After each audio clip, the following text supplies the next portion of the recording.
আমাৰ মহান ত্ৰাণকৰ্তা প্ৰভু যীশুখ্ৰীষ্টৰ নামত নমস্কাৰ কৰিছো।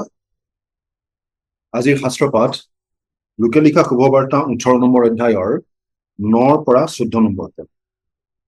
পাছে নিজকে ধাৰ্মিক বুলি নিজত ভৰসা কৰা আৰু আনক হেয়জ্ঞান কৰা, এনে কোনো তেওঁ এই দৃষ্টান্ত কৰে। দুজন মানুহে ধৰ্মধামত প্ৰাৰ্থনা কৰিবলৈ গ'ল। তেওঁলোকৰ এজন ফৰিচী, আনজন কৰ তোলে। ফৰিচীয়ে থিয় হৈ মনে মনে এইদৰে প্ৰাৰ্থনা কৰিলে, হে ঈশ্বৰ, মই আন মানুহৰ নিচিনা অপহাৰক, অন্যায়কাৰী, ব্যভিচাৰী নাইবা এই কৰ তোলাৰ নিচিনাও নহয়। এই কাৰণে মই তোমাৰ স্তুতি কৰোঁ। মই সপ্তাহৰ ভিতৰত 2 বাৰ লঘোণ দিওঁ আৰু মোৰ সকলো আয়ৰ 10ম ভাগ দান কৰোঁ। কিন্তু কৰ তোলাই আঁতৰত থিয় হৈ স্বৰ্গৰ ফালে চকুকে তুলিবলৈ সাহ নাপায় নিজৰ হিয়া ভুকুৱাই ক'লে, হে ঈশ্বৰ, পাপী যি মই, মোলৈ প্ৰায়শ্চিত্তৰ দ্বাৰাই প্ৰসন্ন হ'ব। মই তোমালোকক কওঁ, সিজন ধাৰ্মিক বুলি গণ্য নহয়, ইজনহে গণ্য হৈ নিজৰ ঘৰলৈ গ'ল।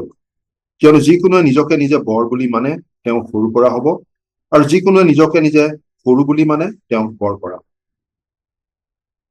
সেয়া আছিল লোকে লিখা শুভবাৰ্তা 18 নম্বৰ অধ্যায়ৰ 9 পৰা 14 নম্বৰ পদ। এবাৰ এজন ডেকাই এখন বিখ্যাত কলেজত পঢ়া ভায়েকৰ বিষয়ে গৌৰৱেৰে কৈ আছিল, আৰু সেই কলেজখন কিমান ভাল সেই বিষয়ে বৰ্ণনা কৰি আছিল। ওচৰতে এজন ডেকা বহি আছিল, যিজন সেই বিখ্যাত কলেজখনৰেই ছাত্ৰ। অলপ পাছত ভায়েকৰ বিষয়ে কৈ থকা ডেকাজনৰ লগত সেই কলেজতে পঢ়া ডেকাজনক চিনাকি কৰি দিয়া হ'ল। লগে লগে আগৰ ডেকাজনৰ মুখৰ ৰং সলনি হৈ গ'ল।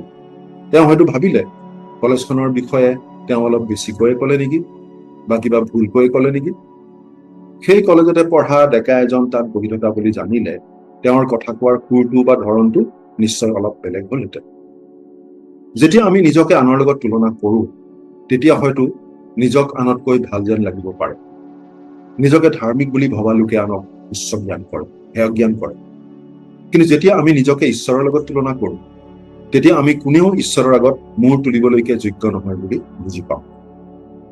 নিজকে ভাল বুলি, ধাৰ্মিক বুলি ভাবি থকা লোকে প্ৰায়ে আনক তুচ্ছ জ্ঞান কৰে, হেয়জ্ঞান কৰে।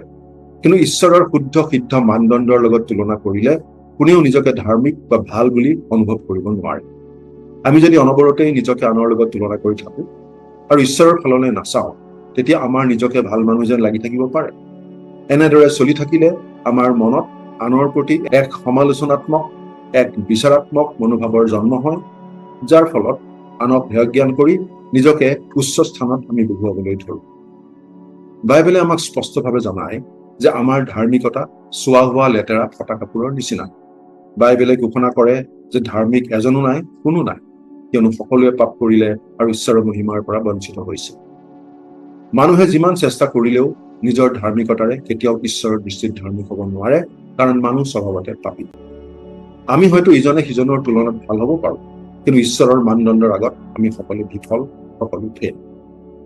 প্ৰভু যীশুখ্ৰীষ্টই ক্ৰুচত আমাৰ সকলো পাপৰ শাস্তি নিজে বহন কৰি আমাৰ পাপৰ প্ৰায়শ্চিত্ত কৰিলে, আৰু আমাৰ প্ৰতিনিধি হিচাপে তেওঁ আমাৰ ধাৰ্মিকতাও সিদ্ধ কৰিলে, যাতে তেওঁক বিশ্বাস কৰি তেওঁক ত্ৰাণকৰ্তা বুলি গ্ৰহণ কৰি আমি পাপৰ ক্ষমা লাভ কৰাৰ লগতে ঈশ্বৰৰ দৃষ্টিত বিনামূল্যে ধাৰ্মিক বুলি গণিত হ'ব পাৰোঁ।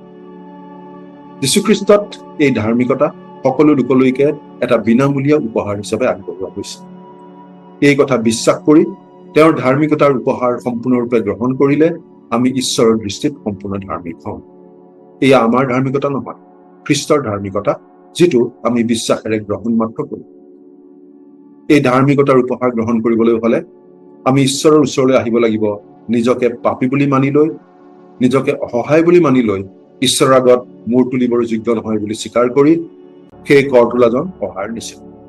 এনেদৰে নম্ৰভাৱে প্ৰভু যীশুৰ ওচৰলৈ পৰিত্ৰাণ বিচাৰি অহা লোকে পৰিত্ৰাণ পায় বুলি প্ৰভু যীশুৰ এই দৃষ্টান্তটোৱে আমাক কয়। প্ৰাৰ্থনা কৰিম।